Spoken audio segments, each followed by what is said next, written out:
और इस समय डॉक्टर रतनलाल जी ब्राह्मण चिंतक हो गए। और ये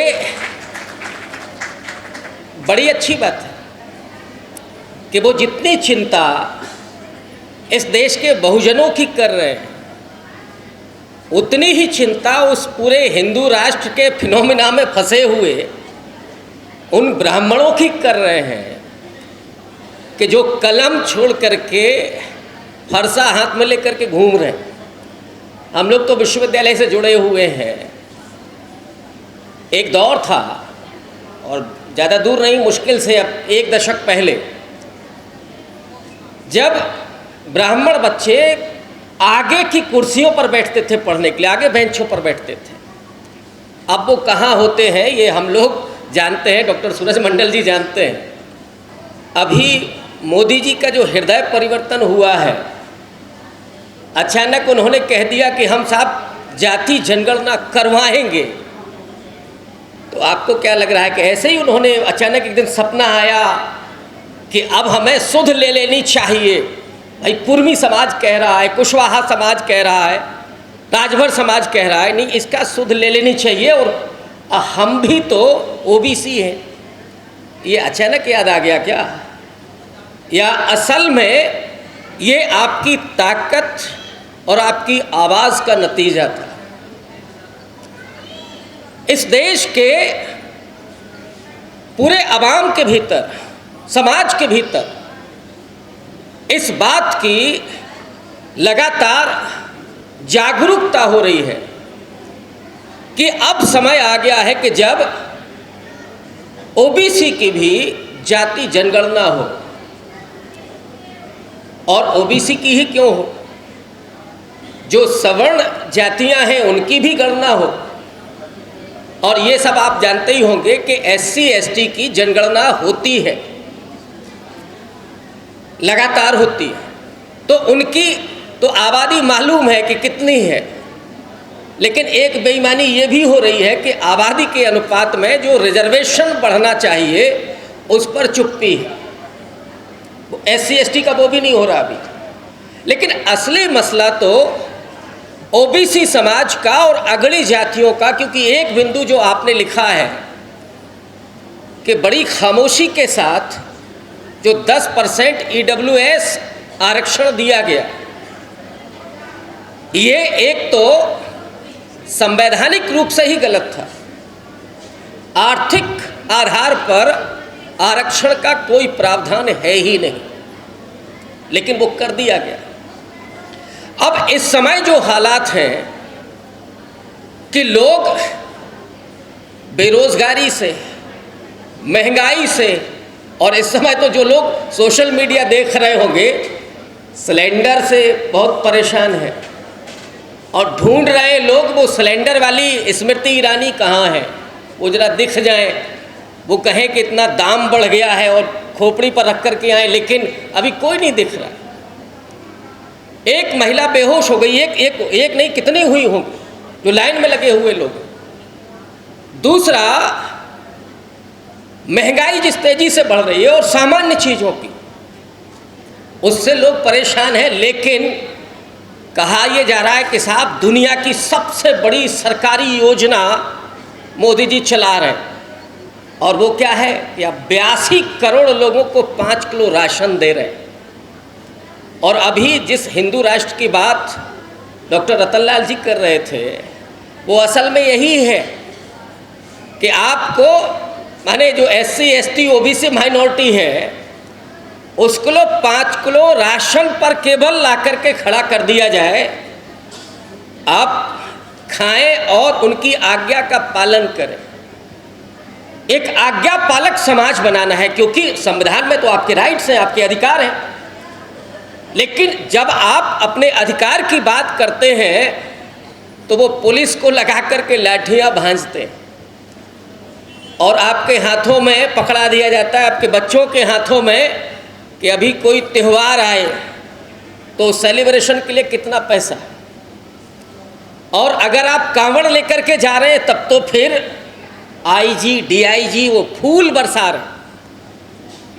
लेकिन आप मांगिए कि हमारे बच्चों को शिक्षा चाहिए, अच्छी शिक्षा चाहिए, और वो शिक्षा नहीं। जो प्राइमरी स्कूल तो बंद कर दिए, ज़रूरत थी गुणवत्तापूर्ण शिक्षा की, मतलब बढ़ना वहाँ चाहिए था, लेकिन इन्होंने तो उसको भी बंद कर दिया। मैं उत्तर प्रदेश से हूँ, उत्तर प्रदेश में हालात ये हैं कि प्राइमरी स्कूल बंद किए जा रहे हैं, शराब के ठेके खोले जा रहे हैं। तो एक जो समाज है उसको नशे का आदी बनाया जा रहा है लगातार, और एक जिस मुस्लिम समाज की बात की जा रही थी उसमें तो उनको डरा करके, लाठियाँ भांज करके, तो एक को डरा करके दूसरे को नशे का आदी बना करके आप काम करें। लेकिन असल में जिस मुद्दे पर हम लोग एकत्रित हुए हैं कि अभी जो सरकार बेईमानी कर रही है, कहा तो, लेकिन उसके बाद साहब इस समय जाति का कॉलम नहीं होगा, तो उसके लिए जो आपकी आवाज़ यहाँ से उठ रही है, मुझे लगता है कि इसको हम लोग दूर तक लेकर के चलें। और जिस मंडल पार्ट 2 की बात हो रही है, जिस सामाजिक न्याय की बात हो रही है, जिस संविधान को ठीक ढंग से लागू करने की बात हो रही है, उसके लिए आपकी जागरूकता, आपका संघर्ष और आपकी इसी तरह से एकाग्रता ये बेहद ज़रूरी है। अदरवाइज़ ये जो सरकार जिस पर तुली हुई है कि आपको केवल एक छद्म हिंदू राष्ट्र, और वो कई बार लोगों को लगता है कि नहीं साहब हम तो हिंदू हैं ही, तो ये किसने मना किया कि आप हिंदू नहीं हैं?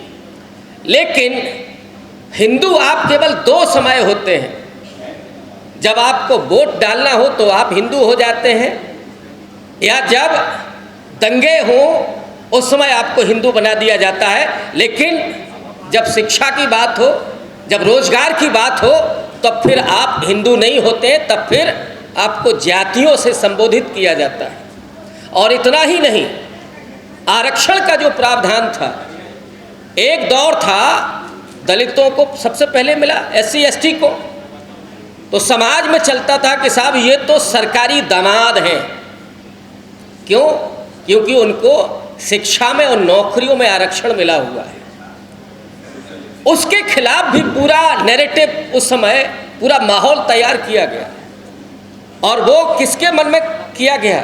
OBC के मन में। गुजरात में 1970 के दशक में दलितों के खिलाफ जो दंगे हुए थे, जो हत्याएं हुई थी, उसमें OBC को इन्वॉल्व किया गया था। लेकिन जब 90 के दशक में वही OBC को आरक्षण मिलता है, तो ये सब OBC के खिलाफ खड़े हो जाते हैं, क्योंकि इनको ये बर्दाश्त नहीं है कि कोई दलित और पिछड़ा हमारे बगल में आकर के कुर्सी पर बैठ जाए। और मैं समझता हूँ कि जो जिस बात को बाबा साहब ने कहा था कि राजनीतिक आज़ादी तो मिल गई है, लेकिन सवाल सामाजिक आज़ादी का है, सामाजिक लोकतंत्र का है।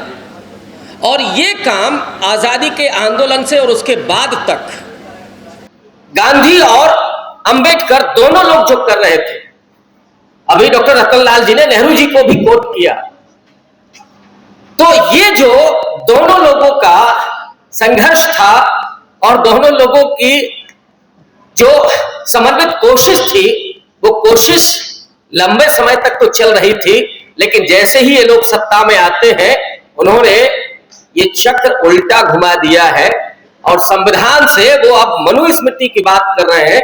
तो इस समय आपको जागरूक होने की जरूरत है, और इसमें कोई दो राय नहीं है कि ये जो हासिल होना है, ये जो समाधान है, वो पॉलिटिकल है, चुनावी। और जब तक आप इनको हराएंगे नहीं, तब तक इनका दिमाग ठिकाने पर नहीं आएगा। तो आपको अगर इस लड़ाई को जीतना है, तो आपको इनको चुनाव में हराना जरूरी है। तो बात तो इस देश के संविधान की होगी, और यहां जहां आप बैठे हुए हैं, बहुत दूर से लोग आए हैं, और सबसे अच्छी बात है कि माताएं बहनें बहुत बड़ी संख्या में हैं, आमतौर पर जो नहीं दिखती हैं उन सभाओं में।